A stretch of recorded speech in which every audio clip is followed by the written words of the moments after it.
Eddie Black. I am 42 years old. I joined the Marine Corps in 1989, spent 5 years active duty, went to Desert Storm, got out. 10 years, I traveled around different colleges. In 2004, I joined the Oregon Army National Guard, deployed to Operation Rocket Freedom 2, and got my degree in philosophy and psychology at Portland State.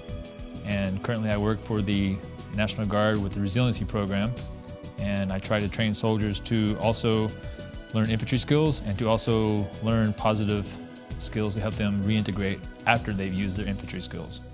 Hoorah, Marine, back there, Super Phi. So any other Marines, Army, Navy, Air Force? Army? National Guard, actually. Hoorah. Always ready, always there. Anyone else? Naval Air. Air Force, oh, smart one in the room here. Naval Air, best aviation in the world. True story, I had the commanding officer of NORAD come through a couple years ago, and me being the military culture guy with OHSU, actually that's the next slide, they wanted me there with the board and such, but you know, they're kind of talking to this general to try to get basically money. But I was like, he was Air Force, I was like, sir, how does it feel to be the second best aviation in the world? He was like, I was like, naval aviation, best in the world, hoorah. DMFA 232.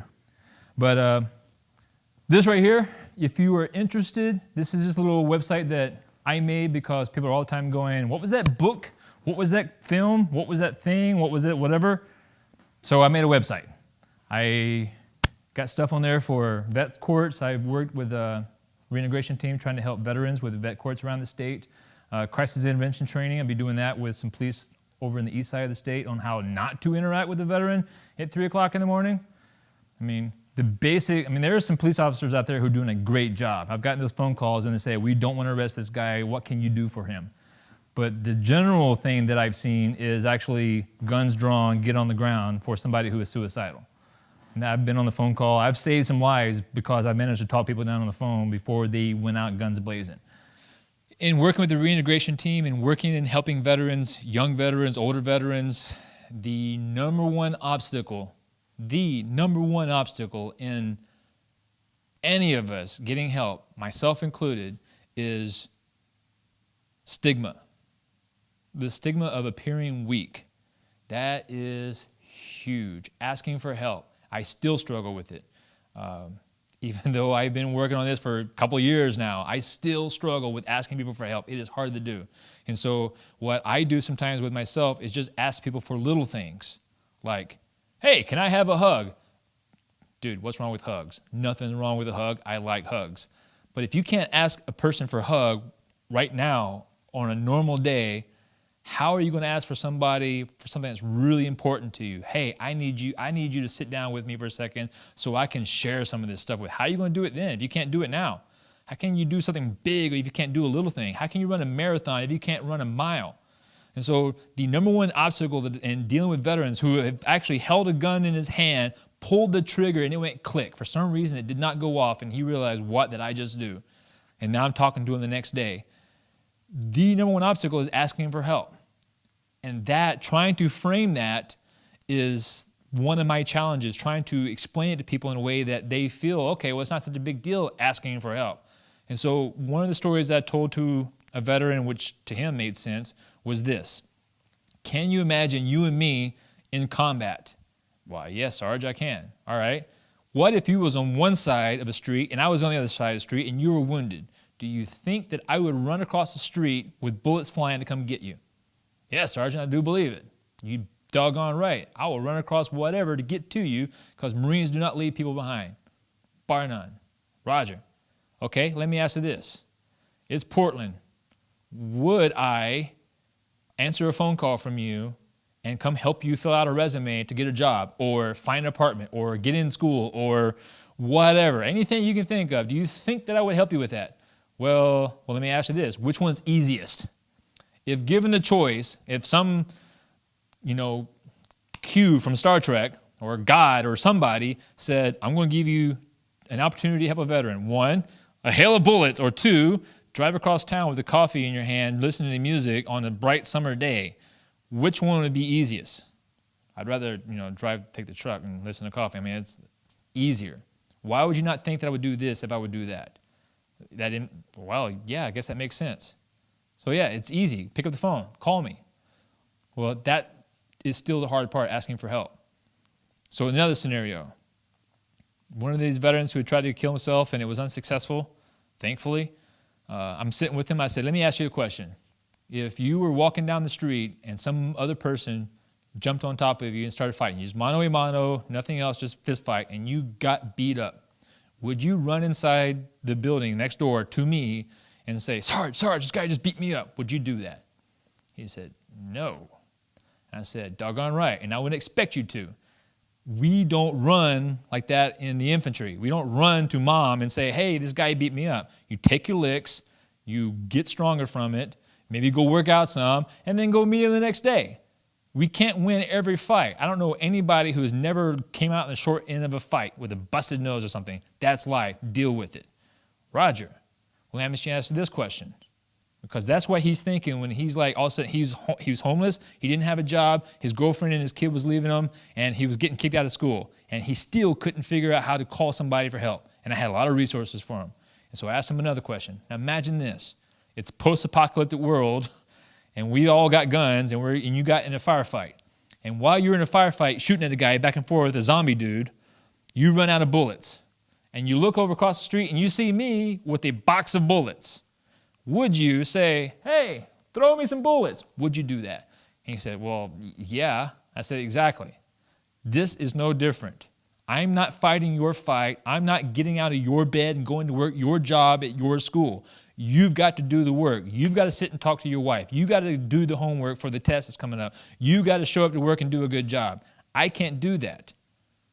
But what I can do is help you find that job, help you with school, tell you what resources are out there for GI Bill, help you connect you to the VSO for benefits of the VA. I can help you give these resources, but I can't do it. You still got to do it. This is not weakness. This is not asking for help. This is asking for resources. And he was like, I never thought of it that way. I should have called you sooner. That's what I'm here for. Just like you would help me if I called you out. Yeah. So stigma is the biggest one that I fight against all the time. So there's a lot of work that still needs to be done on that. But presentations, videos, the whole 9 yards, whatever there is, it's whatever. So this is the obligatory look at what I've done screen, but actually it's not so much that how cool I am, it's just how lucky I am to have been around a bunch of amazing people. OHSU, Dr. Louie and Dr. Oliver were kind enough to bring me into their psychiatric department and work with them for a while. Cadre program right down the street here every Tuesday night. I do group work with domestic violence, batterer intervention program, specifically geared for veterans of PTSD here. All these different people are already doing great work. It's just that I am lucky enough to be there to help them out. And so for students and such like that who are still trying to figure out what you're going to do in life, anything like that, my advice is do what you can. All this stuff has to do with veterans in some way. My current job, bottom right, is I am the program manager right now for the State of Oregon Army National Guard Resiliency Program. I'm the guy. I am the subject matter expert in the state of Oregon. And I want to find somebody who knows more than me because I want to learn. I am that guy. But the reason I got that job and that job right there is because I started out several years ago making flyers, reserving a room on Portland State University campus, and saying, hey, anybody who will, come listen. And word got around, I started traveling the state, and that's just how it started. So do what you can with what you got. So stop. Anybody else think hammer time? No cookie yet. Want to make it absolutely clear that if there's anything that seems dubious or wrong or offensive or misleading or anything like that, whatever, it is purely my own opinion, my fault, my whatever. If it's cool, if it's awesome, if it's like, wow, this is the best thing since sliced bread, then it probably is from, the Oregon National Guards, the Marine Corps, the Army, Department of Defense, whoever. So the blame, bad stuff, me. Good stuff, everybody else, okay? All right. This is also usually when I tell people that if you feel the need to leave, because some of my presentations are pretty graphic, not necessarily graphic, but disturbing, particularly on the PTSD combat side. And so I was telling you, if you need to leave, just get up and leave, because you had to go to the bathroom. We all had to go to the bathroom. So it's not a big deal. Just get up and go. I'm not going to stop or anything like that. It's not a big deal. So just go ahead and get up and leave. And I want to say one thing, that women are right now in the Army National Guard, we are transitioning some of our combat infantry units to allowing women in. So just now, what year is this, 2013? We're allowing women to get into infantry. But truth be told, there are a lot of women that are already doing some jobs downrange, MPs, convoy support, machine gun, same street corner that I walked on, same equipment, same 2 billion degrees. Oh my God, it was hot. All this other stuff. They're doing the same job. Same enemy is trying to get them. In fact, I sometimes couldn't even pick a fight. We would try to pick a fight with people sometimes, and they would not shoot at us because, like, well, those infantry guys, they love fighting. We ain't gonna mess with them. But hey, look at this.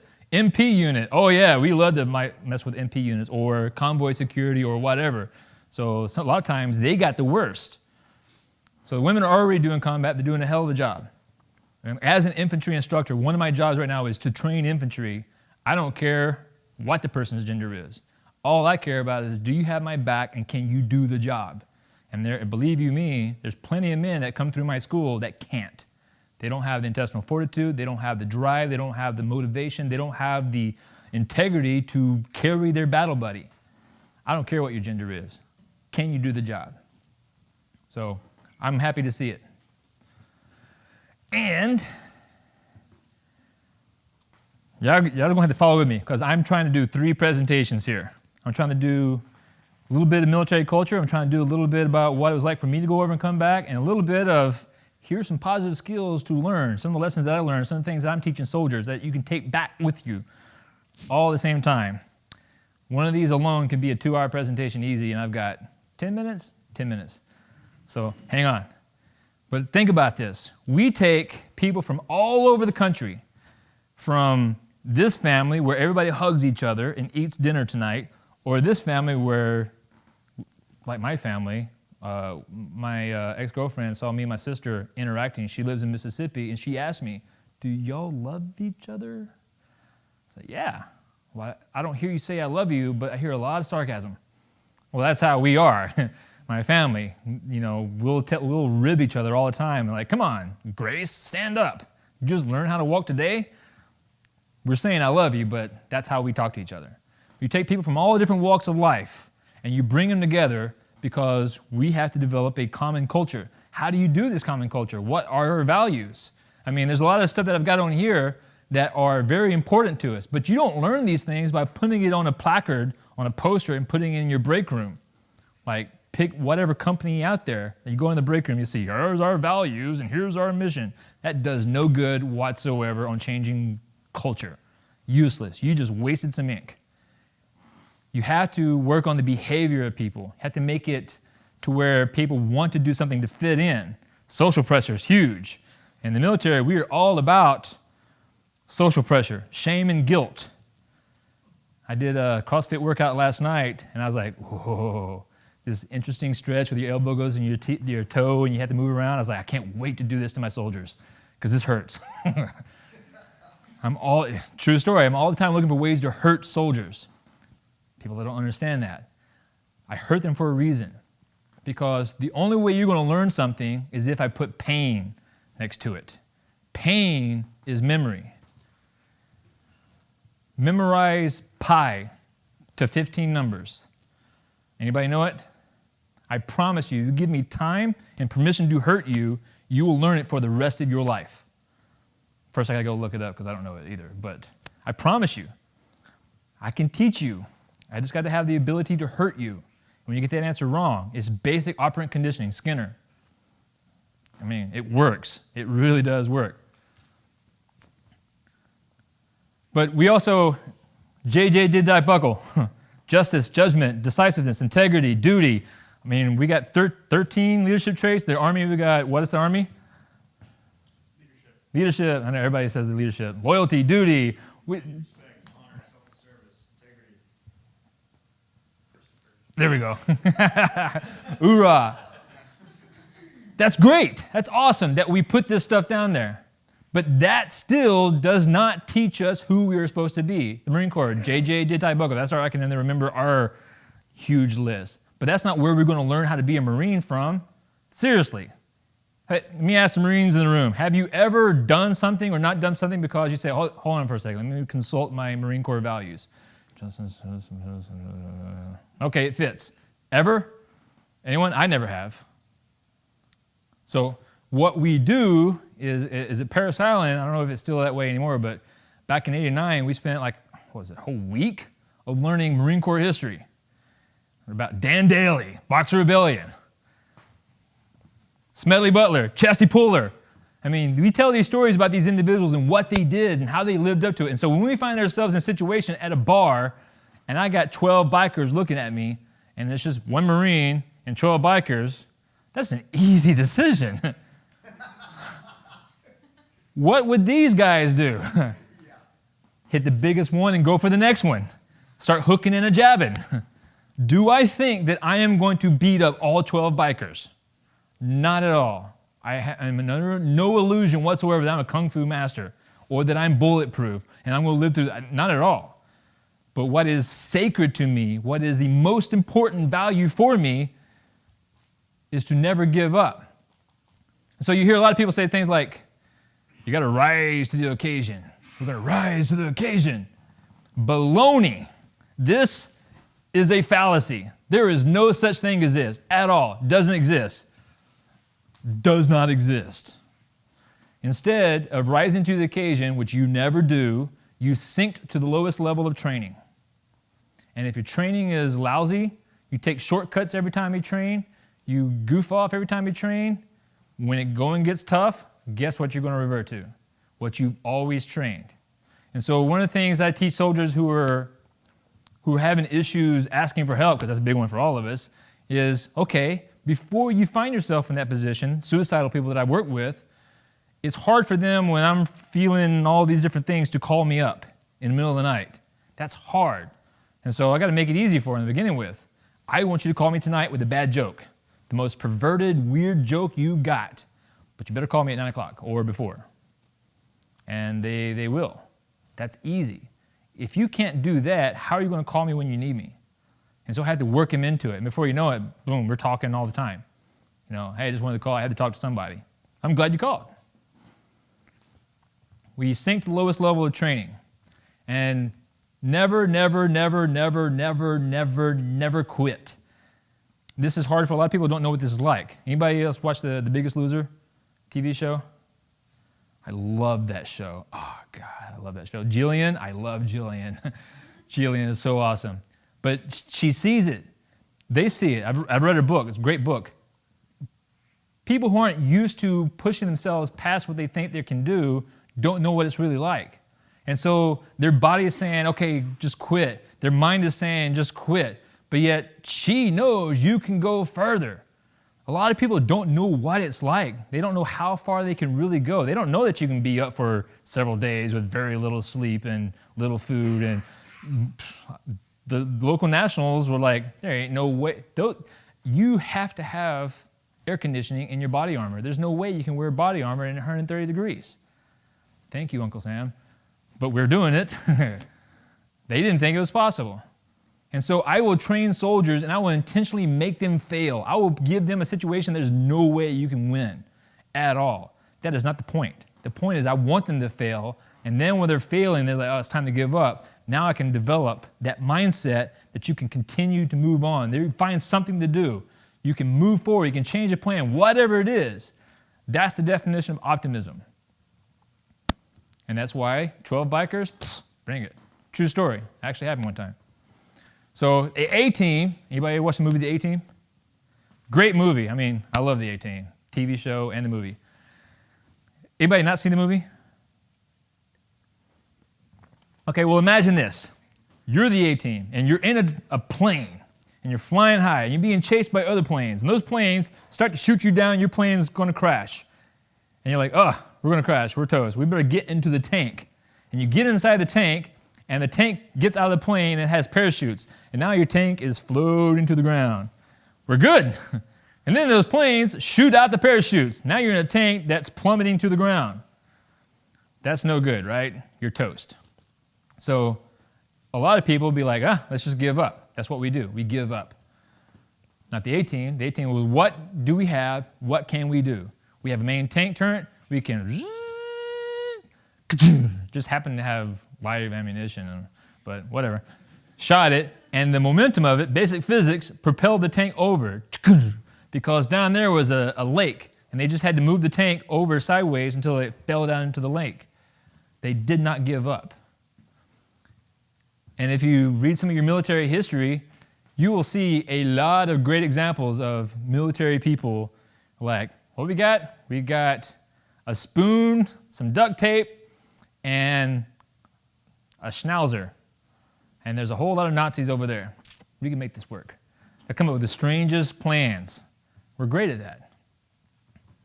Purpose is worth. This is a big one for us. This is huge for military people. And so people that are trying to help veterans, they're oftentimes go like, here's, here, whatever, you're homeless, here's a home. You need some food or rent assistance, here it is. That kills us. It kills us. It really does kill us. We so don't want it. We have to earn what is given to us. We hate handouts. We despise handouts. Some of the veterans that have gone through the court system, one of them told me that the worst thing for him was the judge to give him a slap on the wrist. Most veterans that you deal with are people who will gladly give for their community. I mean, one veteran that had to do community service, when he found himself having to cut yard and such with the push mower, they didn't have much work for him to do one day, and he was picking out extra work to do. He said that this was the first time that he felt he was contributing to his community in a long time. That's normal. Ain't nothing weird about that. That is who we are. If we don't have a purpose, we have no worth. Bottom line. So when I went to college, that's me 20 years ago. When I went to college, they didn't have a creative artist thing. I was, poets and stuff in Arkansas. They didn't have any sort of poet society. So I made one. I also joined Starfleet. But I joined the local ambassadors that brought new students in and helped get them acclimatized to the new campus. I also joined the fire department. I am not special. You go find another veteran out there somewhere, and you will find these same behaviors somewhere or so. They are doing something. And the ones that are having the most issues that I work with reintegration, bar none, they don't have anything to do. They can't find, there's nothing they can plug into. Find something for them. Here's your typical conversation with a veteran that's having issues. Hey man, how you doing? Fine. Need anything? No.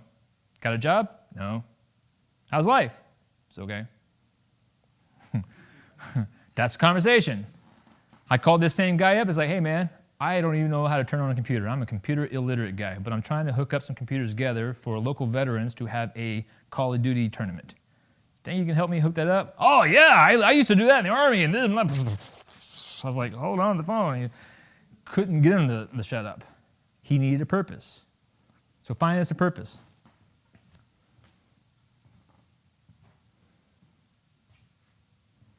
So, everybody's like, what the? Didn't see that coming, did you? Who expected to see a tree hugging hippie come up? Anyone? Huh? Going to school at Houston, and I met this lady. I read her book, and I met her. And there was here it seems much more stark because there's so many trees and forests and things like that. But in Houston, there's times that you can't go to the seafood restaurants because the pollution in the water has destroyed the oysters or something like that. You don't eat the oysters this month. I mean, there are so many chemical plants in Galveston and other areas that you got to be careful. There are people that can't play outside their own homes because of the air pollution that's falling on their own homes next to a chemical plant. So environmentalists there are not what you see here. They're much more like immediate, like, seriously, we need the carcinogens out of the air here now. And there's a big thing that I went to when I met her.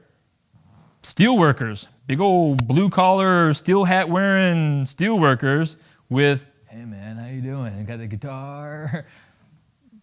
Everybody. It was really cool to see. And I met her. And so the reason I have her picture on here is because she is my hero. This is my hero. 728 days in a tree nonstop during 2 of the worst winters on record in California to save that tree. So whatever your politics are, liberal, conservative, it doesn't matter. You have to respect that. I certainly do. My whole family works in the timber industry in Arkansas. I very much respect that sort of passion and drive and desire. Military people aren't the only ones that have it. Other people do too. A lot of people have gotten out of the military and then been like, my life is over. I can't do the military anymore. What can I do? There's a lot of stuff you can do. Find something that you believe in and get after it. It may be clean water. It may be whatever. More dog kennels or something, or homeless rights or something. I don't know. Find it and get after it. 9/11 happened. I joined the Oregon Army National Guard and went over. Actually, 3 years later, actually. I tried to go back in the Marine Corps, and the Private Service Marine Corps lost my paperwork because you had to go through a gunnery sergeant in Portland at the time, and I was in Eugene. And then, hey, mission accomplished, war was over. So I said, well, I'm not supposed to go back to school. So I started school at University of Oregon. Go Ducks. Boo Beavers. Anyway? All right. But a couple years later, I'd be eating my Cheerios and breakfast and drunk coffee, getting ready to school, and on the TV, there's Marines doing house-to-house clearing. I'm like, why are we still in combat? I thought the war was over. So that's when I called the Army, the Marines, National Guard. I said, first one with paperwork, I'll sign it. And the National Guard was there the next day. Here you go, boom. 3 months later, I'm downtown Baghdad with a rifle. Good times. So this is Alpha Company. This is us. And this month, we were a couple of clicks south of Baghdad doing stuff with the Marines down there. They were stretched very thin. It's like, hey, Clackamas Sheriff's Department over here in Clackamas, you got Multnomah County, Washington County, Coos County, because it doesn't, we know it doesn't make sense, but you got to do both those counties. That's what it was like for these Marines down there. They were stretched very thin, and they were happy to see us when we showed up to help support them. We did a lot of good over there. A lot of good. And we saw a lot of bad stuff too. If you can't tell, this is a small car bomb. The guy right here is standing in a crater. And it blew pieces out several hundred yards. And here's the video. Some people have this idea that an IED is like a firecracker that goes off or so. Like, oh, what was that? I lost a tire. Watch this truck right here. So this truck's going slow. We got an American unit. Let's come back here. Spacing's not great, but it's not lousy. But now, okay, vehicle number 2 has gotten too close. Vehicle number 3, he's coming right up close to number 2. Vehicle number 4, he's driving up. He's going to do the same thing. They got way too close. Meanwhile, that dump truck is still going slow.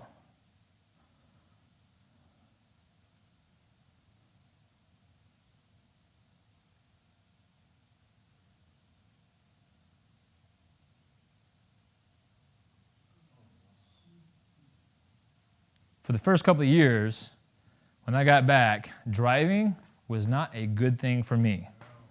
Not at all. I haven't had to go through anything like that. I've had IDs go off behind me, rattle your teeth. None of them hit my truck. And plenty of other stuff that going around it, but no direct hits. A small one will wake you up. That, whew. And so driving would just put me on edge. First time I drove, I had to keep, where I got home, my buddy was like, hey, let's all go to the comedy club. Lived in Beaverton at the time, and we drove to downtown, and he drives like a bat out of wherever. And so I had to try to keep up with him. We're doing like 60, doing Terwilliger curves, and we get to the club, it's like, oh, it's all right, let's go sit over here, and I went straight to the bar. Where are you going? I had 2 shots of Jack. They're like, what's wrong with you? I'm like, 2 cars on the side of the road. One of them had a flat tires on the left-hand side. One car was on the right-hand side next to that overpass. On the overpass, there's three people that leaned against the fence watching as they were driving by. It was that alleyway that we drove by. There was 2 guys, one with a backpack, one guy with his hands in his pockets. I started naming off all the things that I'd seen on the way there.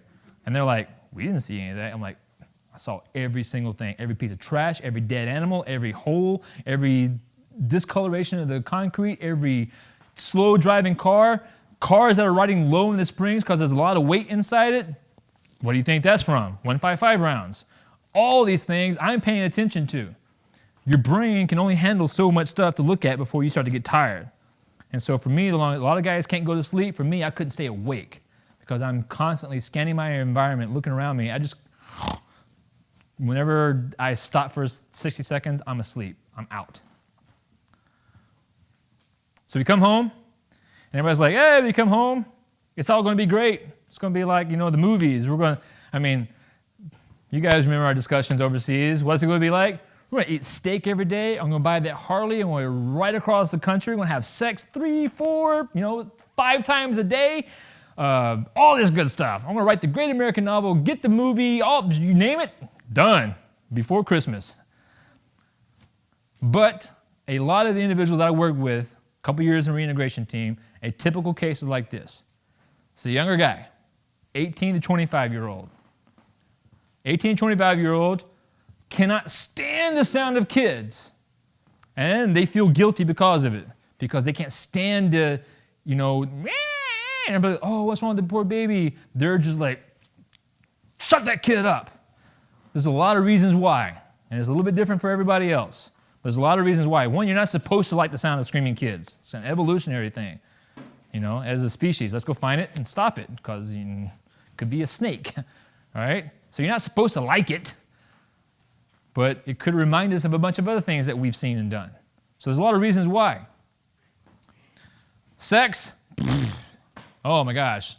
A lot of individuals, myself included, came back, significant other, sex, out of the question. Just nothing there whatsoever. It's like, go caress the light switch. But yet, somebody you meet in the bar, that's different. Totally different. Don't know why. So now you have an individual who believes in honor and integrity and loyalty, all of a sudden can't have sex with their significant other, can't even get close to them, but now does with a stranger. Now add that guilt to this person. It's a lot of guilt. So that's going on. What else is going on? One adds, can't find a job. I lost my job after military training. Like, oh yeah, you're toast. That's why I was homeless for a month. Can't find a job. You don't have a job. You can't take care of your family. Guess what? What are you? Worthless, because you have no purpose in life. So you're worthless. Driving, yeah, driving's no good. Alcohol, sometimes it's nice just the dull stuff. You get nice and drunk, you have that tunnel vision. That's great. Because I'm not looking everywhere. I'm not feeling everything. I'm pretty numb. That's awesome. A lot of people are self-medicating with that, unfortunately. Fights, I would walk into Kells in Beaverton, give me a shot of Jameson's and a Guinness, best combination ever, and I would drink it, and I'd walk around like, hey man, let's go outside and fight. And the guy'd be like, I don't know you, man. I'm like, it's not personal. Come on, let's just go fight. It's not personal. I don't know you. Let's go fight. Come on. Who's been in a bar fight for fun? Not malicious, not mean, just for fun. All right, come on. Yeah? I do it all. Huh? It's for fun. And have you been in one that you drink beer with the people later that you were in a fight with? I mean, there's a British Marine in Thailand. Oh yeah, bam, bam. I don't know who Liverpool is, but I was like, Liverpool sucks. And then later we're drinking beer together. I mean, it's just what we do. Let off steam. Communication, you feel isolated from somebody, you can't connect with other people. You feel isolated, alone. Every single veteran that I have worked with, every single one has said the words, I'm not the only one that feels this way. Every single one. We got billboards on, here's what some veterans are going through. But yet every single one has said, I'm not the only one. You felt this too? Yeah, man, I have. They all feel isolated. Fireworks, my first 4th of July, I was a restaurant manager. I closed down the restaurant, had the rest of the staff home. So it was a dark restaurant, it closed up. It's still daylight. I'm walking across an open parking lot. I know it's fireworks. I know it's firecrackers. But in here, it didn't feel like it. I was like, it sure does sound like kind of like an AK-47. That sounds like, artillery. I know it's fireworks. There's a difference in knowledge between here and here. They are not the same thing. And self-medication. Heroin use is through the roof right now. It is crazy. One of those reasons, I got in trouble for saying this, but I'm going to say it again. That's why I had the dog cookie earlier. It's my opinion. My opinion only, all right? The VA is too crazy passing out their pain meds. Much too crazy. Oh, you're a veteran? Bam! Here's some narcotics. Oh, I'm sorry, you couldn't spell your name right? Bam! They take some narcotics away from you. I'm sorry that you're OD, or you don't know what to do with it. You're going to get illicit drugs out in the street right now. Sorry about that. Not my fault. That is going crazy right now. Several veterans I work with, that has been exactly the thing going on. So yes, I'm very critical of the VA. Although, people I know in the VA who work in the system are awesome. I'm not confusing the two. So, this is a big one, particularly those who work in school administration. Please remember this. Rules are more important than you. You walk into the VA, or you walk into some schools, Portland State. I never gone to school here, but I went to Portland State, and they were awesome. Love Portland State. In fact, they helped me sign up for school, talking to them on the phone during Hurricane Katrina at the one street corner in New Orleans that I could find a cell phone signal. I'm like, yeah, a couple weeks. Can you get me signed in? They worked with me. They were awesome. But a lot of places you go to, whether it's to get help for your home, whatever it is, you walk in and say, did you fill this out by triplicate? Did you put your DNA in the envelope? Did you do this and this and this and this and this? Oh, you didn't? Oh, I'm sorry that you're going to lose your benefits or get kicked out of your house or lose your family or anything like that. Sorry about that. Because you didn't do this, we're not going to do that and you're going to lose that. In other words, those rules are more important than you are. Now that makes sense to a lot of administrators, but to the military mindset, it does not make sense at all. Because if you're military, you have had the experience to where somebody has said, get this done. It was supposed to be done yesterday. I don't have any support for you or any equipment for you, but you got to get it done. So what do we learn to do? Cut some corners. Hey, sir, you mind going outside for a second and grabbing that green box? Thanks a lot. Okay, now he's gone. Boom, boom, boom, boom, boom, boom. Get all this stuff going. And then when the officer comes back, like, yeah, we got it done. You don't want to know, but we got it done. Good officers know to ask just enough to keep us from being too stupid, but not too much to keep us from doing the job. It's a hard skill to learn. One of the things that we teach in our resiliency program is catastrophizing. A lot of people don't understand what catastrophizing is. And a great example of catastrophizing you see is in the DirecTV commercials. When your cable's on the fritz, you get frustrated. When you get frustrated, you throw your remote. And when you throw your remote, your daughter sees you throw your remote. And then she gets expelled from school, and then she hangs out with undesirables, and then she marries an undesirable, and then she gets a kid with a dog collar. Don't have a kid with a dog collar. Get, DirecTV. Well, that's catastrophizing. And we all do that sometimes. When something negative happens or so, your mind instantly goes to the worst possible scenario.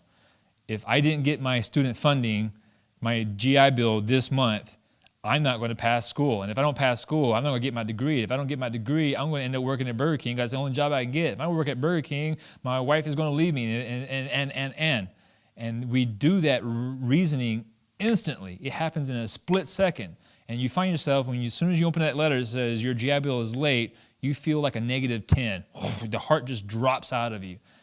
And some people who are not aware of this process don't know why. They just, all of a sudden, they feel terrible. And how do we handle feeling terrible? Well, what we have learned as men and as military is you button it up. You don't share with anybody. You don't reach out to anybody. You don't show any sort of weakness, which is probably the worst thing to do, because instead of going, hey, what about this, and fixing it, you then isolate yourself from everybody else. You don't share this issue with anybody else who could probably tell you, do this, or whatever. And it never gets better. And then those emotions like gunpowder. You take gunpowder and sprinkle it on top of a table and light it on fire, it'll crackle and burn. But if you put it under pressure and keep adding to it more and more pressure and then light it on fire, it explodes. And emotions are the same way. If I'm a little bit depressed on something or upset about something or feeling anxious about something, being able to share that releases it. It's like a release valve. But if I just keep bottling it up and bottling up and bottling up, eventually something's going to happen. Somebody's going to cut me off in traffic, and that's the spark that lights the gunpowder. So we teach people how the catastrophizing and how to counteract that catastrophizing with what we call putting it in perspective. It's one of our positive emotion skills. And so sometimes I'll use the DirecTV commercial to show that linkage. It is a linkage causal event that happens instantly, split second. And that's just one thing. And if people start monitoring themselves, you'll see that it happens pretty regularly. Do you agree with what's going on here? Do part of you identify with that? Part of you think that, yeah, seriously, yellow makes you sad? Come on, dude. Wake up for a second. Important to know that, because let me back up for a second and talk about this. Everything that I learned from comic books, basically. Spider-Man, Silver Surfer, those are my two role models. With great power comes great responsibility. And in those comic books was this. You don't have to be able to read it, I'll walk you through it. So basically, this guy is just playing. He ain't even trying to kick sand. He just inadvertently kicked sand over there in their face. But when he tries to say anything, he's like, if you weren't so scrawny, in other words, if you didn't have such little power, I would pound you into a pulp. This guy has no power. So he doesn't feel good about it. And she says, oh, little boy. He is a little boy because he has no power. He is a skinny, scrawny little boy. If you don't have any power, you're not a man. True story. So being emasculated, he's pretty angry. And he buys himself a Spider-Man comic book. And in there is an ad for Atlas there. And he orders it. He works out. And bam! Look at that. Look at this delt. Right? He works out. He gets these muscles. He comes back. He goes, hey, you remember me? I got something for you. Pow! There is no, hey, let's work on a compromise. You have that side of the beach, I got this. No. It's, remember me? I'll knock your block off. And because he is able to perpetuate violence onto another person, because he's able to exercise his power, that is the thing that makes him a real man, after all. And the hero of the beach. And so the take-home lesson there is the only way to be considered a man is to be able to beat somebody up. And if you can't beat anybody up, you are not a man. Some people are like, that's mean. You're right, it is mean. I'm not saying that's the way the world should be. I'm saying that's the way it is. People ask me about people that get PTSD. Why do we have soldiers with PTSD? We have PTSD because we're human. It is not an easy job to do the things we've done. I was raised as a nice kid. I can show you pictures if you want. I really was a nice kid. And then do some of these things and see some of the things. It's troublesome. It takes a little while to work through it. PTSD is not permanent. It takes a while to work through it. But what's going to hinder that process, the reason why we are still hanging on to PTSD and can't move past it, is because of this. Our notion of masculinity is so doggone narrow and thin that not only does it oppress women and everybody else in the world, but it also oppresses ourselves. And it keeps every chance that we have of healing away. How in the world, where in the world is it here to share your pain and heal and overcome it? Where? Not. If you're interested in that sort of concept, I recommend the book Men's Work by Paul Kibble. Does batterer work in San Francisco, Oakland Men's Project. Talk about the man box. In the man box, you got this box and you got behaviors and attributes inside that box. Toughness, no emotion, smart, in control, all these things. To be a man, you've got to be these things. Outside the man box are non-manly things like crying. And I have cried a lot because I am a Cubs fan. All right, thank you very much. I worked on that joke all night. It's no joke, man. Anyway, so if you do, in the man box, if you do anything that is outside that box, the thing about the man box is you are either all the way in or all the way out. There is no in between. And so we spend a lot of effort in this. And we have these notions right here. Masculinity. I don't care. I'll order a strawberry pina colada with all kinds of grapefruit and, I don't know, throw something else on there. I don't care. I'll go into a biker bar and order that stuff. I don't care. In fact, one of my goals in life, my bucket list, is to ride down Sturgis wearing leather and horns. What's up, brother? On a Vespa. And see how far down I can get. That is one of my goals, because I am crazy enough to do it. I'm going to do it someday. But keep this notion in your mind. Why is this important? Because we have a dichotomous view. You either or, one or the other. There is no third way. There is no in-between way. You are either this dog or you're that dog. And we don't want to be that dog at all. So we had to be this. And this is when I do my talks with the police department, is they a lot of times try to force somebody in that dog. Sit down, put your handcuffs down, don't you look to blah, blah, blah, blah, blah. They talk mean to them. This is emotional reaction. I'm not thinking I should be this.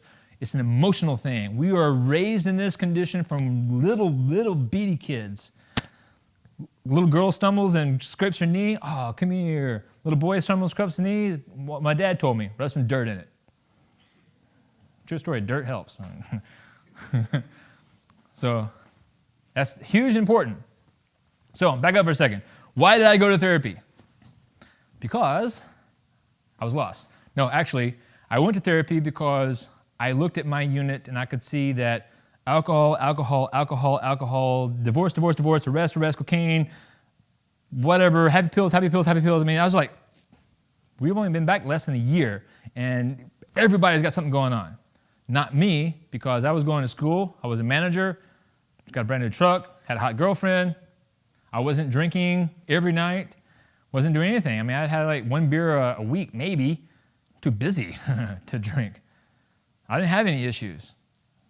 So I went because Returning Veterans Project, free counseling for veterans or families, and I went to a therapist and said, all right, this has got to be baloney. What's the deal? Are you real? What do you got to do to get this? I got to sign up for a program, got to buy a magazine subscription, what? She goes, oh no, it's absolutely free. We're doing this pro bono work to help veterans because we appreciate you guys. But what's the catch? There's no catch. But tell me about yourself. Ain't nothing wrong with me. I'm fine. I'm just getting information from you to make sure you're legit before I take your information to my unit, because I don't want to waste their time. Blah, blah, blah, blah, blah, blah. Tell me about yourself. There ain't nothing wrong with me. Damn it. So she asked me, do you ever get angry? I was like, oh, are you kidding? All the time. Like when? Well, this. This is why I get angry. Okay, well, like when? Give me an example. Okay, well, driving. I mean, seriously, people can't drive. They cannot drive. They merge like crazy. They don't know what a turn signal is. It's just, yeah, can't drive. I get angry all the time. I mean, just pounding the seat next to me out of frustration. Okay, does this mean I have PTSD? Does this mean I'm crazy because I'm angry at people who can't drive? Anybody else feel that? All right, do you have PTSD? No? Okay, so I'm not crazy, right? Right, okay. So what else makes you angry? I'll tell you what else. Portland State, this was an anti-war thing. All the white flags are civilian deaths, all the red flags are coalition deaths. And so some of the people I've talked to are anti-war, and I've had some great conversations with some of them. I have some friends that are peace workers who are very strongly working with anti-war, and I respect their opinion. But some of the people that I've met, some of them, like, yeah, man, we just get along, man. I'm like, dude, I've met people that will cut your head off because you're there. A hug is not going to help them. You live in La La Land. But I've also met people like, yeah, man, we're going to go to Iran next. What branch are you in? Well, I'm not in. Then shut up. I'd kind of like to stay home for a change. All right? I've already gone over twice. It's enough. Shut up. You didn't go. Don't be so quick to send me. Doesn't mean I'm crazy just because that makes me angry. Go to a concert. I love concerts. And some teenage girls behind me are going, ah! I'm just like, I just want to take them and just choke them out. Just, shh, go to sleep. That's all I wanted to do. It was just driving me crazy. I mean, it was just that right pitch. I can't even get it. But you know what I'm talking about. Does this mean I'm crazy? I just want non-teenagers behind me screaming. I don't want teenagers behind me screaming. I'm not crazy. And then there's this. Have you ever been late for class or late for work and you stop at Starbucks And you stop at Starbucks and you walk in, you're like, oh, damn, it's a line. All right, fine, I gotta get coffee.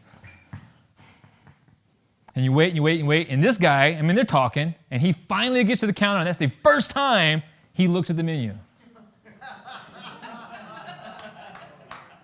He hasn't looked yet. You've been in line for 2 hours. He just now looks, and he's like, what's the difference between a wet cappuccino and a dry latte? I seen him do. All right? Does that mean I'm crazy because I get angry at that? No. All right? What about this? Anybody know why? Who know why this makes me angry? What's that? Come on, military people? Exactly. Civilian people are like, I don't know, you don't like the color pink? I mean, no. I'm an NCO. NCOs are all about chewing people's butt when you see something going on. What I see going on here? You are walking across the street with precious cargo, and your head is not on a swivel. You better be looking left and right as you're walking across the street because we already saw people cannot drive. You better be taking care of yourself, head on a swivel. Situational awareness, all times. Watch your 360. On the spot correction, knife hand. Does it mean I'm crazy? I'm looking out for her interest. And then this one.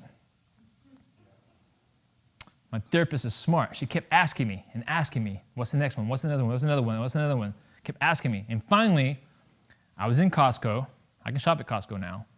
But then I was with my girlfriend, and she was the one shopping. My opinion doesn't count. So I have no agenda. I have nowhere to be other than wherever she's at, and who knows what she's shopping for. And this little lady walked in front of me. Just didn't even look at me, didn't say, excuse me, how you doing, Sonny? Nothing, just walked in front of me to go get her soup. And instantly, all I wanted to do, just feel inside, was to take her and start pounding her in the back of the head, just, oh. That's what I felt. Huh? I was on the inside. On the outside, I'm like this. On the inside, all I wanted to do was pound her in the back of the head. That's all I wanted to do.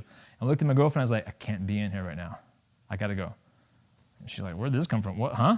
This is out of the blue. I'm like, I can't be in here right now. Shop, I'm gonna be in the truck. And I went and I sat in the truck. And that's when my therapist, it had been an hour or so. So my therapist goes, an hour, you wanna schedule a time for next week? I was like, you know what? That'd be kind of good. Let's come in next week and see, let's start digging around. Went 2 years. I hear often by veterans and non-veterans saying, well, if you weren't a veteran, you can't understand. Or if you weren't a combat veteran, you can't understand. Or I can't go talk to that therapist, that counselor, that doctor, that person, that anybody because they weren't in the military. Well, there are people who've said that. I've worked with veterans who have said those very words. But there are a lot of other veterans, myself included, who feel more comfortable talking to somebody who is not a veteran, who has not been in, because now I don't feel all the pressure in having to live up to this combat veteran idea. I can be something else. I can actually be just a plain human being for once. So sometimes not being a veteran is actually a benefit in talking to a veteran. Another thing that those, particularly in the healing professions and counselors and therapists and such, and one of the reasons why we distrust therapists, even though I got a degree in psychology, is that the words, how does that make you feel? That's a thing as well.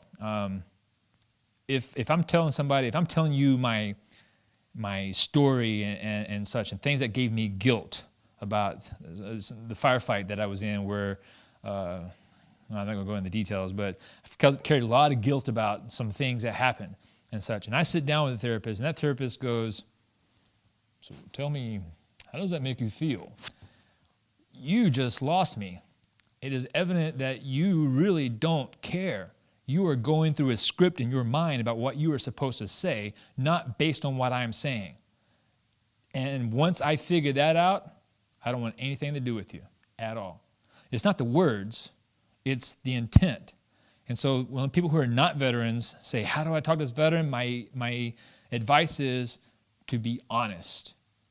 If you are curious about what this person is going through and like, I don't understand. How do you feel about that?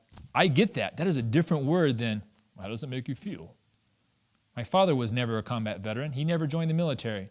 But he can sit down with me and go, son, I don't understand, but how does that make you feel?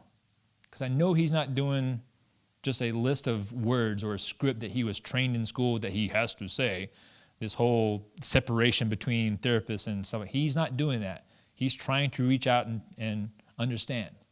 So I tell people, don't get caught up on the words. One of the things in suicide prevention training, I highly recommend like the ASSIST training, Applied Suicide Intervention Skills Training. One of the big take-home messages from that is don't worry about the script. If somebody calls you up and say they're suicidal, don't worry about the right thing to say or the wrong thing to say. Just worry instead about feeling that person, letting them feel that you are listening to them. That's it. Just go from there. I don't understand a word you just said. I don't know what a 63, 37, 11 Bravo or an F-18 is. I don't have a clue the difference between the Marine Corps and the Army. I don't know what is a battalion. I don't know.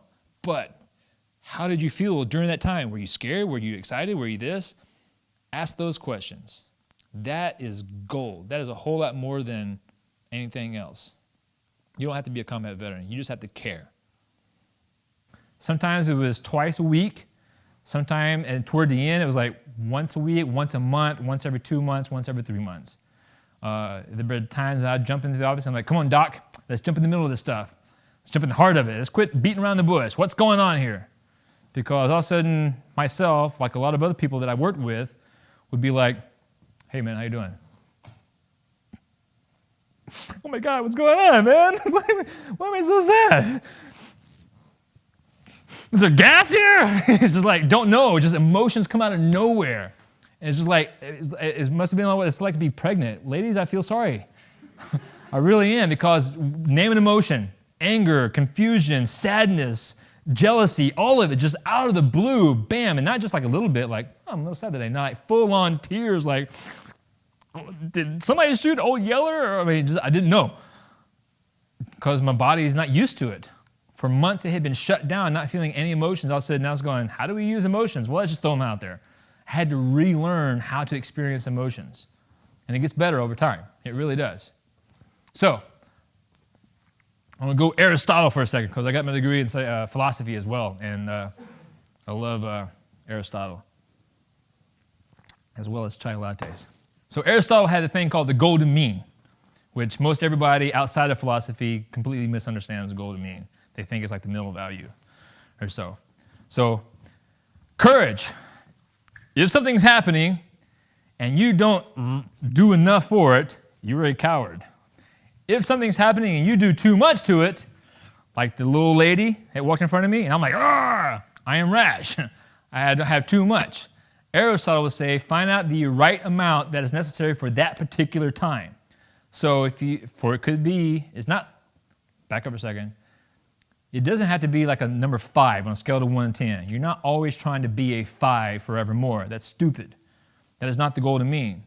If you step on my foot in a dark movie theater, a 1 is appropriate. Hey dude, it's not a big deal. It's dark in here. Can't see anything. Peace out.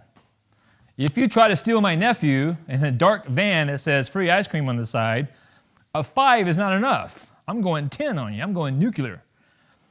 But to find out how much or little you need to be at a particular time takes rational brain, reason, takes the ability to look at your experiences and what you've learned along the way and to apply that in the moment. That is not easy to do. It takes a lifetime to develop those skills. So that's what Aristotle means by the golden mean. And this is the example. Because I had to go over the dogs earlier, remember the passive aggressive? This is a police dog. Police dogs don't go around biting people because they're bored. They don't go around going, you know what, I haven't bitten anybody all day today. Come here. Come here. Just gotta get it out of my system. Come on, come here.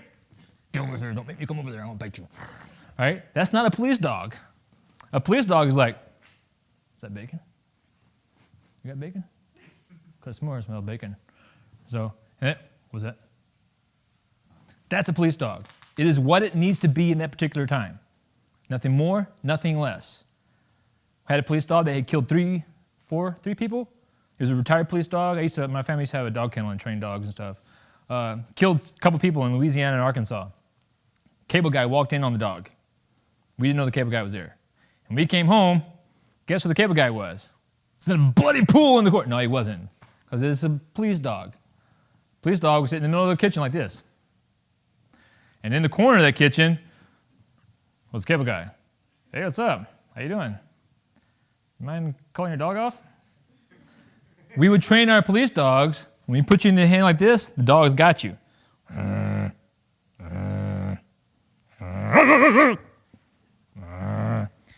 And think about it. We sick dogs on people all the time. Well, please, get him. What good is a dog you can't control? We would out. That was our word. The dog would be like, so maybe come back over there. You can control that dog. And so that's what I tell veterans. I'm not asking you to be a pacifist. I am not a pacifist. I'm not asking you to be a pacifist. I'm not telling you to turn away all your warrior training. We need warriors. I'm saying develop your self-control so you can be this guard dog. We need guard dogs. Anybody see the movie The Jerk? Steve Martin? Great movie, one of my favorite movies. Shinola and poop. If you can tell the difference between those two, you'll be okay. I just lost most of you, right? The reason I bring this up is imagine in your mind the behavior of what a troubled veteran looks like. All right, and write some of those things down. They're quiet, they stay to themselves, they don't share their feelings, they're isolated, whatever, all these different things. Now write down, what does an awesome soldier look like? They're not sharing their feelings, they're quiet, they're taking care of the business on their own, they're not asking for help. How in the world do you tell the two apart? So that's part of the problem, finding out who needs help and who doesn't need help. That's part of the problem. And here's something. That person made me angry. Remember what I said earlier? Stupid people doing stupid things? If you find yourself saying these words, stop for a second, because it's not true.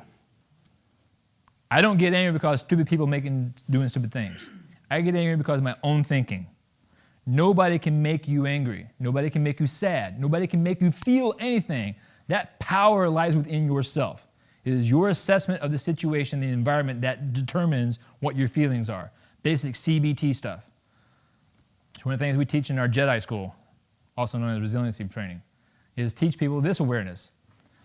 And you catch yourself saying, that person made me so angry, well, stop for a second and check out your automatic thoughts, what's going on. What are your values and beliefs that you're bringing into this? How do you know you perceive the things as it really is? There's a lot of stuff that goes on there.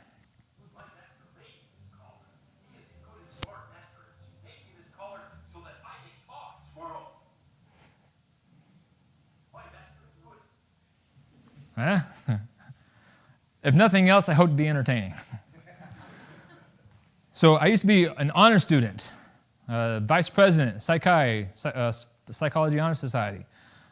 Professors would say, hey, take my class next semester. You're awesome. 5 references? Hell no. 25 references. Boom. I do a lit review when I give a presentation in a paper. I'm all over the place. 500-something books at home. None of them are Twilight. And then I go off to Iraq and I come back and I cannot study. I cannot read a simple abstract, just one paragraph. Get any research study and look at the abstract and it says, we thought that by giving rats extra cheese, they'd be happy. I couldn't even read that. I must be undisciplined, which is, there's nothing worse than a Marine than being undisciplined. A bunch of these things. What was really going on was I had developed, this isn't completely accurate, but you'll get what I'm saying. I developed ADHD necessarily. So when you go down range and all of a sudden you're on a street corner and you got your rifle in front of you, it's 3 o'clock in the morning and you're looking around because you're on a patrol, now all of a sudden I'm listening to everything around me.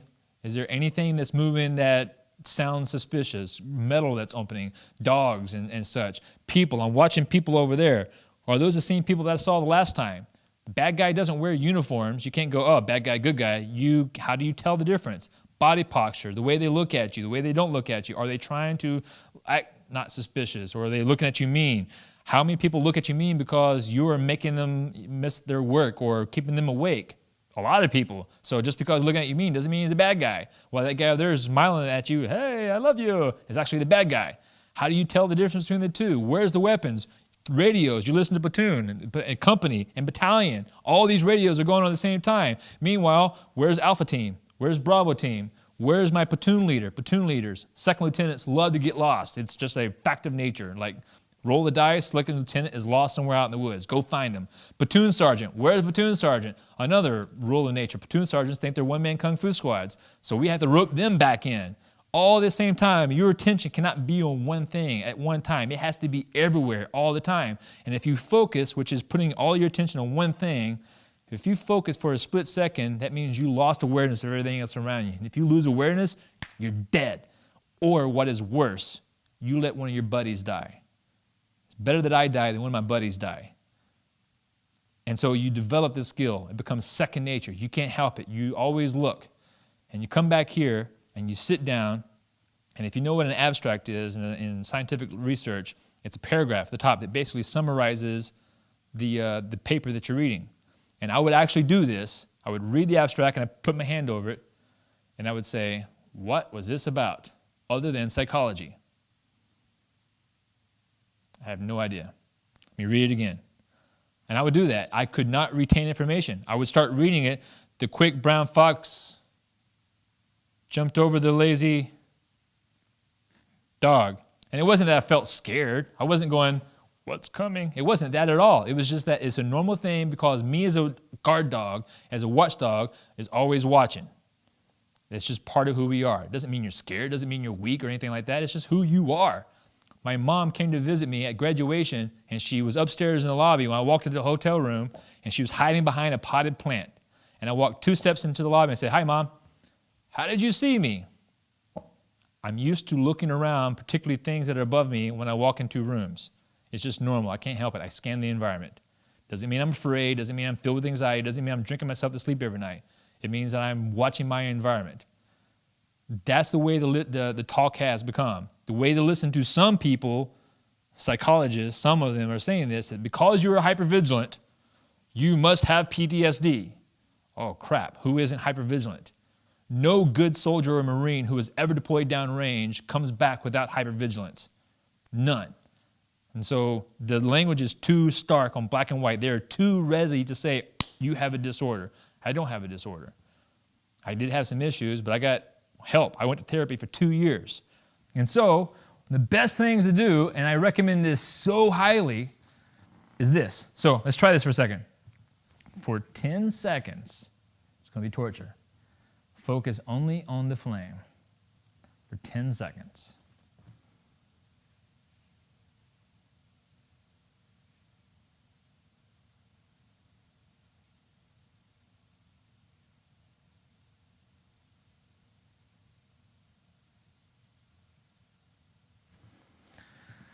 Anybody find that easy? Anybody have monkey mind? It's like, oh, I got to stop and pick that thing up from work, and got to remember to record Dexter and a bunch of other stuff.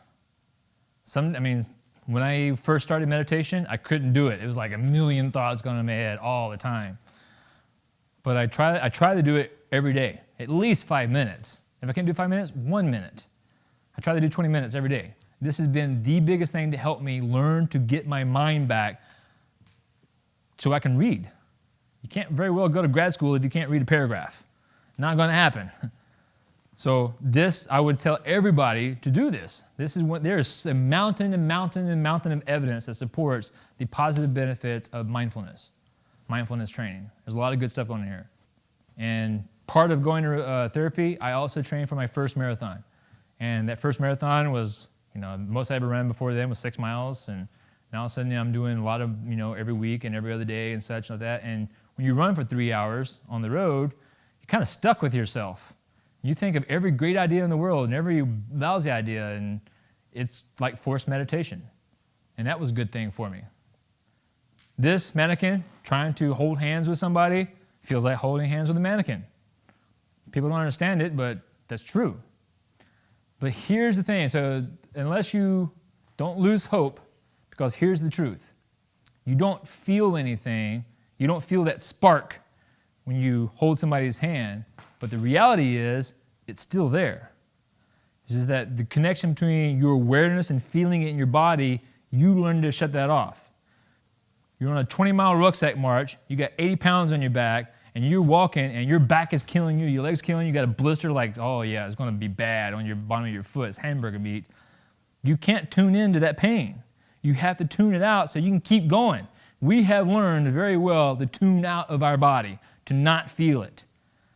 Now, when we get in a situation to where we do need to feel our body, well, we don't train on that. How do you do that? Peter Levine, Waking the Tiger Within, recommends taking a shower with a pulsating shower head, and as it's hitting your arm, going, I can feel this hitting my arm. Sounds silly. It works. You're retraining your brain, connect to your sensing feelings in your body. Because self-awareness is huge. A lot of people, this is an awesome gauge right here. You're either full or you're empty. That's the extent of your car, right? Do you look at what's your average RPMs when you're driving? Anybody care? Anybody ever look? I rarely look. The only time I look is when I'm like, it's acting weird. What's my RPMs? What's that smell? Something burning. What's my temperature gauge? Oh, that's it. And so for a lot of times, when I switch to paleo, when you switch to a paleo diet, you're supposed to do it full on 100% for the first month because you don't know what a healthy body feels like. You really don't. And after 2 weeks of hell, and the third week is like, oh, it's almost over. And the fourth week, you get into it. You get into that groove. And then you eat that sugar donut. Anybody paleo? You ever have a sugar donut after doing it? Well, it's like, your body is like, whoa, stop this, it's no good, stop, no, Your body hates it, it doesn't want it, it just feels yucky. Or before, you're like, yeah, give me 12 of those things. Same with greasy Big Macs. Don't get me wrong, hamburger meat's awesome. But you learn processed food just doesn't feel good. This is your body. And the more tuned you are as an athlete, your emotions, your thinking patterns, your body behavior, your muscles, the whole 9 yards, the more gauges you open up. The thing at the CrossFit the other night, the guy was trying to show me these new movements, and I was like, I can't feel the form at all. I don't feel what's right or what's wrong. But I got to practice that. Whereas running, I got 5 marathons under my belt. I got over 2,000 miles of training. I can feel like probably 12 different strides and all the different subtleties in between. And I switch from one to the other depending upon the terrain and rate and speed and all this other stuff. You have to train it. That's just the body, not much on the thinking part. It's the same thing. So you have to train it, develop that awareness. And that awareness will help you as like Aristotle later on. So this has a loud noise. It goes pow, so be ready for it.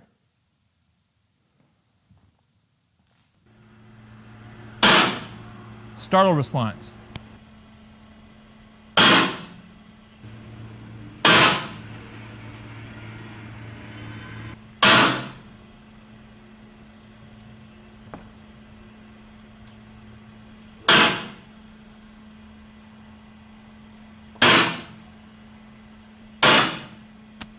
And now the rat doesn't care. The reason I show this is because startle response is a big one. It was a big one for me. Downtown Baghdad didn't have a startle response. It's weird. I had what was necessary, but what was that? I wasn't doing that at all. It wasn't until I got back here that I developed a startle response. Where did this come from? And it wasn't just like this. It'd be full on. Seriously, I would jump 5 feet in a crouched fighting position for a firework or somebody dropping a plate in the restaurant or something. And people were laughing like, hee, hee, hee, hee. I'll come over there and punch you in the mouth. Don't you laugh at me. But that was huge. The reason I bring startle response is because a lot of people think that that's, once you have it, it's over. You're going to have it forever. I don't have a startle response anymore. The reason you keep your startle response is a behavior of the inner thinking. What are your thinking patterns that are going all the time? Your automatic thought processes. That there's danger all around me. I'm surrounded by danger. Something's going to get me all the time. That is what you're thinking. Something's going to get me, something's going to get me, something's going to get me, something's going to get me, something, and somewhere around here, something's going to get me. I don't know where the danger is, but the danger is around here, something's going to get me. All of a sudden, boom, there it is. You're always constantly prepping yourself for that danger when it pops out. And that's why the self-awareness helps. The meditation helps. Going to therapy helps. All this stuff to tune your awareness back inside and see it. And when that plate falls or that car backfires, which I scared the heck out of some little ladies in a parking garage. Pow! They were right behind me, like, oh my gosh! I was like, sorry, back blast. I didn't mean to scare you. You tell yourself, okay, it was a back blast. I'm not in Baghdad. And after a while, your body learns. Oh, back up. Don't ask this question. This question is asked pretty often. I've been asked this question a lot of times. And so it doesn't bother me anymore, but I'm like, yes. And? But used to, it'd be pretty bad. It wasn't a good thing for me when people asked me this question. So people want this, be like it was before. I wish we could turn back time. I don't. I've lost some friends over there. We've done some good stuff over there. We have changed some lives, some for the worse. I shouldn't have shot at me. Some for the better. I had people crying at me, coming out of some hole he was living in, crying and giving us blessings. And I thank you for your year. He lost his entire family to Saddam. He was happy to see us. Done some good stuff. I am not willing to give up their sacrifices and things that we did because other people around me are unhappy. So, no, I'm very proud of the things that I've done. The discussion about veterans and deployment has become very skewed. It is skewed entirely into language of broken and problems. Most everybody that is going to deploy or ready to deploy or knows somebody who's about to deploy is full on expecting that person to come back changed. And by saying change, I mean change for the worse. When you look at the numbers, the actual numbers of troops that deployed, who have deployed, and who are still being deployed, the vast majority of those soldiers and Marines and sailors and airmen who are coming back are not broken. They are not messed up for the rest of their lives. They are not something else different that the kids can't relate to and the mom and father don't know who this is. That is not them. The vast majority of people that deploy in past wars and current wars come back and reintegrate just fine. Saying that, those that do come back with issues, those issues are entirely normal. Again, the language concerning that is skewed towards the medical model of PTSD, of a biological change, that once you are changed, you are forevermore changed. And there are a lot of people out there who are saying this is permanent. And that is wrong. It is not permanent. And I know that because I changed. I am not the only one. There are a lot of veterans out there who have changed. It's not broken, it's not weak, it's not anything else other than you have to change your perception of what it's like to live in a world that is not a combat zone. It's that simple and that hard at the same time. The very skills that you have learned that keep you alive downrange do not work so well when you're trying to study a biology test exam. They don't work. Those very same skills that allow you to keep yourself alive with your battle buddies don't work so well at a family picnic. I train soldiers still to go down range. I'm an infantry instructor. I don't train these soldiers to go down and give people hugs. I train soldiers for war and all the bad parts about it that disturb people to hear. But at the same time, I also train soldiers with the resiliency program how to be more than that. We need guard dogs, not rabid dogs. And that's what I train. And it's not a question of being weak. It's just learning the different tools, adding tools to your toolbox, knowing when to escalate to violence, when not to escalate to violence, when there are other opportunities and other things that you can do. And I'm better now than I was before my deployment. I'm better physically, mentally, spiritually, emotionally, everything. So there is hope. It's not a permanent death sentence because you got deployed. I was in a coffee shop and I was in uniform. This little lady looked at me and she goes, "What are you guarding, soldier?" Without even batting an eye, without missing a beat, my first reaction was everything within sight, man. And I wasn't trying to be witty. I wasn't trying to be smart. That's just who we are. That's who we are.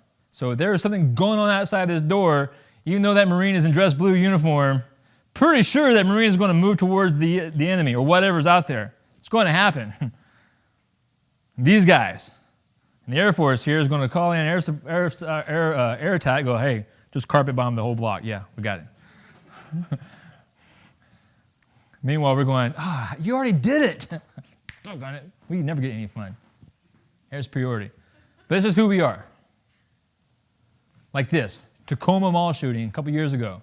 Oregon Army National Guard soldiers just got back from deployment, was in the mall, demob, and were evacuating civilians. When people were freaking out and didn't know which way to go, they're like, hey, follow me, let's go out. Here's the door. And they go back in and get more.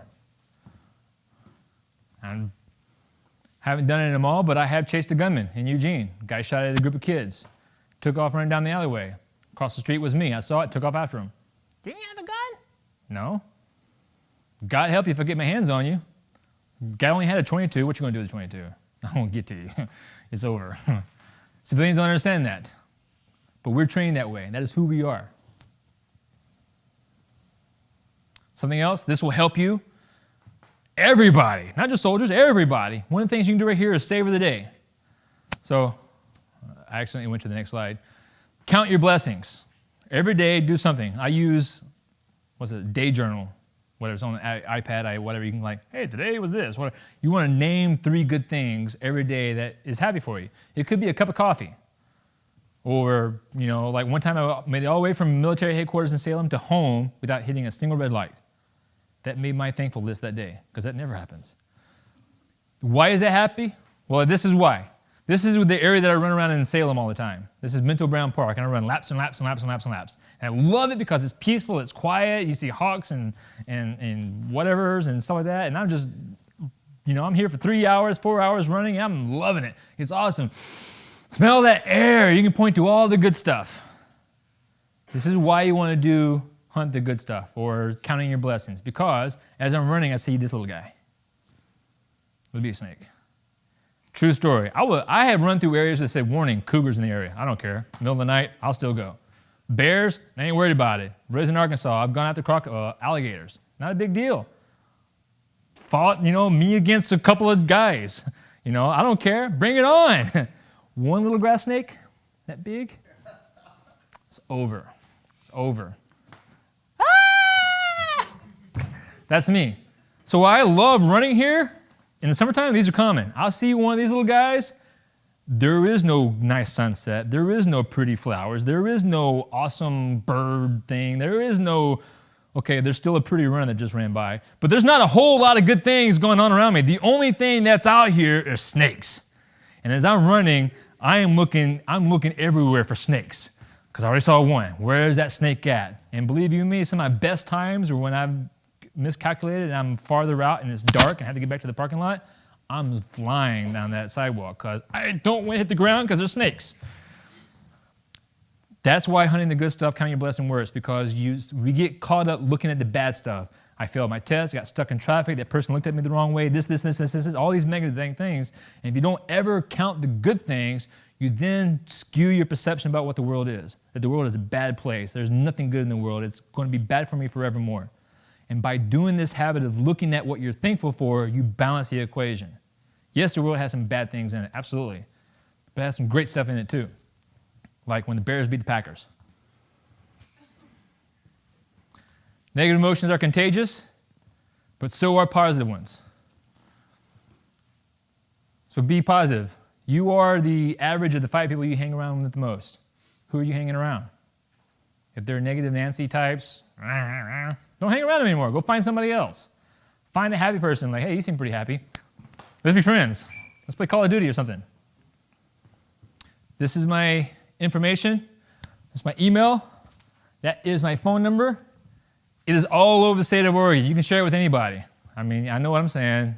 I get the occasional crazy phone call, but I get a lot of phone calls by a woman who's being beat by her husband, doesn't know who else to call. I've helped out a couple of those. Or by somebody who's now homeless and trying to find a job. Whatever. I got resources all over the place. I will connect you to somebody. I'm not the smartest guy, but I know some smart people. Like guy back there. And I'll connect you to that person. If you got any questions, email me anything, whatever. ORNG-SMF, Oregon National Guard, Service Member Family Support is a great website. Help find jobs. education benefits, blah, blah, blah, all kinds of other stuff. And at the bottom, if you're interested in the domestic violence batterer stuff, that's the program that we do it, cadre program, batterer intervention program for veterans with PTSD. So that's the last slide, and I know I went crazy over time because I got on like crazy tangents, but whatever y'all need, anybody have a question? You can ask me anything. Seriously, you can ask me anything, I don't care. Nothing? Who's the worst baseball team in the world? St. Louis Cardinals, that's who. I do have a question. Yes, sir. My son and I are part of the American Legion in Aurora, and sometimes we are faced with situations, homeless veterans and things. Can we talk to you about it and for what to do in this type of thing if we need to? Yeah. I was homeless for a month. I did some Army training, came back, and I lost half my shifts. Went back the next month, did 2 more weeks of Army training, came back and had 1 shift a month. And just couldn't find another job. And so I was homeless. I lived in my truck for a month or so. And the reason I say that, because the reality is it's not always an option to take a homeless veteran that knows nothing about into my home Right. where my wife lives and keep them, although sometimes you feel like it. No, I totally understand that. And I wish I could do the same thing myself. I, like a lot of veterans, got a lot of time sleeping in holes or behind the wheel of the truck somewhere. So that was the hard part for me. And I even had friends at Central City Concern. I had even gone to them and gave a presentation. But even before I was homeless, I gave a motivational speech to some homeless veterans, and this is one of the things that helped me. I didn't feel like I could identify with them that much. I didn't know what they were going through. So when I found myself homeless, like, oh, here's an opportunity to see what it's like. What am I feeling? How am I perceiving the world around me? And I'm my own guinea pig. And what I felt was I had no desire to go to Central City Concern at all because it felt like giving up. I didn't want to go to any of these organizations at all and say, give me. Shoot me instead. I don't want to do that. And I told the Central City guys, I'm like, if you just had a tent set up somewhere that said free coffee and Wi-Fi, I would have been there because I just need to go in, get me some coffee, check my email, send out a resume to a couple of units or so, or a couple of companies, and then go about my day. That doesn't feel like I'm asking for help. It feels more like it's a tactical resupply. That's what I was looking for, but I can't find that. Everywhere I look, it's, hey, let me give you something because you are a homeless guy who can't do anything. You're useless. So I met some homeless guys who are, while they're homeless, trying to organize to help homeless people. I'm like, you're one of them. Yeah, well, yeah, I'm one of them, but not for long. I mean, I'm going to eventually get out of this, but while I'm here, I can help these guys out. You go to any veteran that's out there, chances are, here's a jacket. Well, that's not really a good one. They're not going to take anything from it. We'll take free military gear. Who doesn't? I mean, stand downs are all about that sort of stuff. But we don't want that services for sale because, you know what? This guy's worse off than me. Give it to him. I don't know how many veterans I've tried to hook up with veterans benefits at the VBA that have said, I don't want to get them because there are other veterans that need it more than I do. And I'm like, no, you got to take care of you, man. If you go to that same veteran and say, hey, man, help me, help this guy over here, that person will go with you. I'm not going to get in the car with you to go anywhere to get anything from me, but if you say, help me, help somebody else. Let me tell you one of my ideas. If somebody can get this happening, that'd be awesome. Here's one of my great ideas. I have a lot of great ideas. Like, we should disband the St. Louis Cardinals. That's one of them.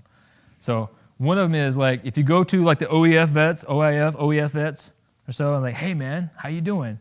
We don't want to talk to nobody. We don't, no, don't. So I want to go to like the veterans home out in the gorge or some other place where there's some World War II vets and some Vietnam vets. There's not too many World War II vets left, but some Vietnam vets. Go to these vets and say, hey, guys, huddle up. I got these younger vets. They need somebody to talk to. Can I bring these guys in here to talk to you? What do you think these guys are going to say? It's like when I got home from Desert Storm, Vietnam vets came out of the woodwork at the paper mill to come say hi to me. Like, hey, brother, how you doing? It was like, I didn't know there's so many vets in Arkansas. Wow. Now, go to the younger vets and say, hey, guys, come here. These Vietnam vets over here ain't got nobody to talk to. will you come with me to come talk to these guys? Yeah! See what I'm doing there? Both groups are more than happy to talk to the other group. But if you go to either one of them and say, hey, let's do some good stuff for you, none of them will take you up on it at all. No. So that's one of my great ideas. Because yes, therapy is awesome, but sometimes all we really need is get together and go fishing. Let's get together, just bowl, and be around other people that I can say some of my dark humor and not feel judged by everybody else around me. For the first year, my girlfriend said, you can't say that in the world. What? You can't show these pictures to people. It's gruesome. Oh, it is? Oh, sorry. It's become normal to me. So it's good to be around our kind, if that makes sense. Well, thank you very much. Sorry for going so late, but drive safely. Yea, though I walk through the valley in the shadow of death, I will fear no evil, because I am the baddest son of a gun that walks through that valley. Problem is, this is not that valley. This is home. Changing from that bad, evil, biggest son of a gun that's walking to that valley, change from that to somebody that can be present and humane took me some time. But I did it. I'm through it. I'm better because of it. Don't misunderstand me. I can still revert to the baddest Marine to walk through that valley. If something happens around here, believe you me, I can turn it on. That will never leave me. But I can also sit down and relate to people as a human being. Deployment stress, PTSD, survivor's guilt, these things are not permanent, not at all. This is merely a chapter, one small chapter in the book of my deployments. But you gotta do the work. Just like it wasn't easy to pick up the title of Army Ranger or United States Marine, it just wasn't handed to you.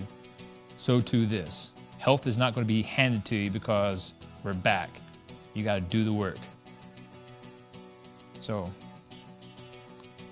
hang in there, do the work, find a resource somewhere, and if you've come through that, do what we already do. Be there for your fellow veterans who are themselves doing this work. Be a resource for them. Reach out to them.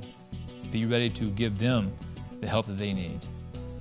Because we really aren't alone. We never deploy alone. We deploy as part of a team. That's on that side of the pond and this side of the pond. So,